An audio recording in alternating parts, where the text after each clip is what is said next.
Iblis terlaknat ini berani mendatangi dan mengajak dialog Nabi Muhammad. Dalam sebuah hadis, diriwayatkan dari Muaz bin Jabal dari Ibnu Abbas. Dia berkata, bahwa pada suatu hari, dirinya bersama sahabat lainnya dan Nabi Muhammad sedang mengadakan pertemuan di rumah salah seorang sahabat Ansor di Madinah. Tiba-tiba, dari luar rumah terdengar seseorang mengetuk pintu dan meminta izin untuk masuk. Iblis berkata, "Wahai penghuni rumah, apakah kalian mengizinkan aku masuk, karena kalian membutuhkan aku?"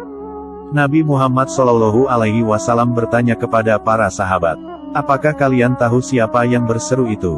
Para sahabat menjawab, "Tentu Allah dan Rasul-Nya yang lebih tahu." Nabi bersabda, "Dia adalah iblis yang terkutuk.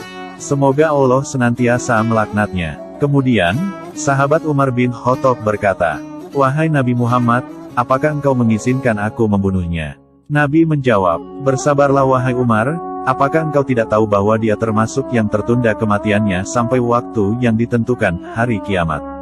Nabi Muhammad lantas melanjutkan perkataannya. Beliau meminta kepada sahabat agar mendengarkan dan memahami ucapan yang disampaikan iblis. Setelah pintu dibuka, masuklah iblis di tengah-tengah majelis tersebut. Rupa iblis terlihat sangat mengerikan.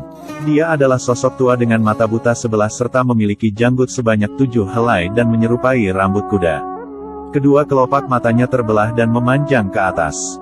Kepalanya seperti kepala gajah yang sangat besar, gigi taringnya memanjang keluar seperti taring babi, dan kedua bibirnya seperti bibir macan. Iblis lalu berkata, "Assalamualaikum ya Muhammad." "Salam untukmu wahai Muhammad." "Assalamualaikum ya jamaatal muslimin." "Salam untuk kalian semua wahai golongan muslimin." Nabi Muhammad lalu membalas, "Assalamulillah, ya langinin. Keselamatan hanya milik Allah subhanahu wa ta'ala, wahai makhluk terlaknat. Aku mengetahui engkau punya keperluan terhadap kami. Apa keperluanmu itu wahai iblis?" Iblis berkata, "Wahai Muhammad, aku datang ke sini bukan atas kemauanku, namun karena terpaksa." Nabi bertanya, "Siapa yang memaksamu?" Iblis menjawab, "Seorang malaikat dari utusan Allah telah mendatangiku dan berkata, 'Allah subhanahu wa ta'ala memerintahkanmu untuk mendatangi Muhammad sambil menundukkan diri. Beritahu Muhammad tentang caramu dalam menggoda manusia, jawablah dengan jujur semua pertanyaannya.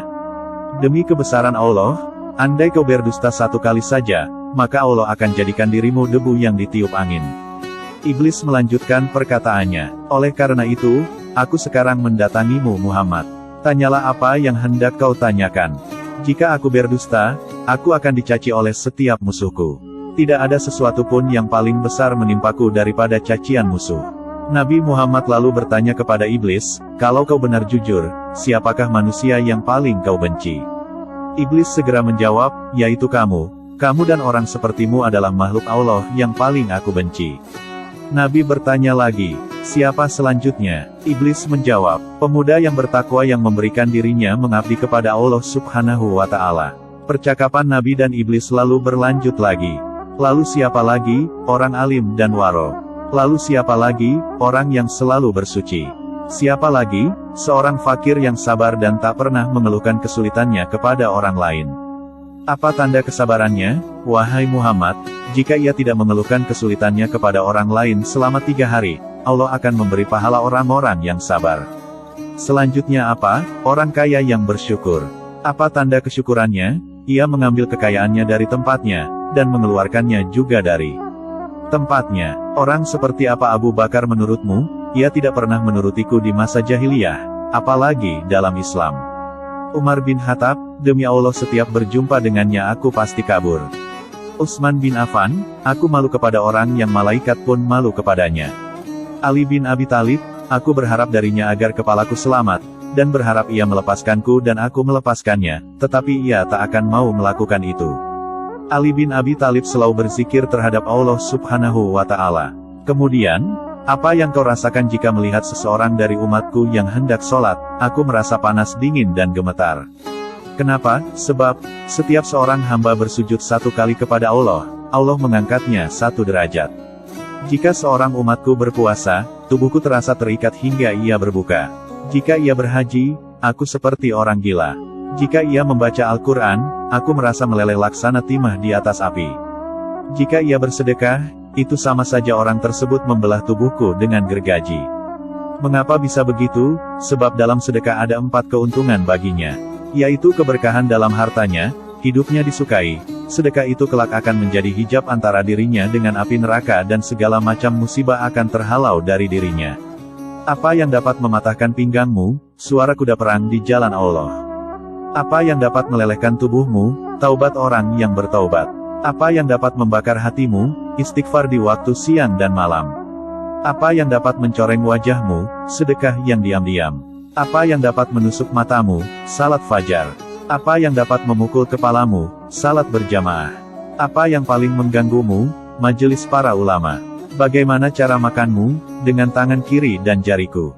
Di manakah kau menaungi anak-anakmu di musim panas, di bawah kuku manusia? Nabi lalu bertanya, siapa temanmu wahai iblis, pemakan riba?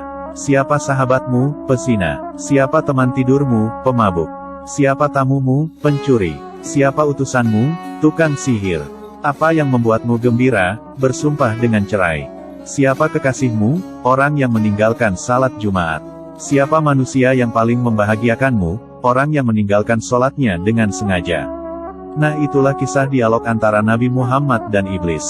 Semoga dengan mengetahui kisah ini, kita sebagai umat Nabi Muhammad SAW, selalu membekali diri dengan iman, melakukan amalan yang membuat iblis menjadi lemah, dan menjauhi hal-hal yang diinginkan makhluk terlaknat tersebut.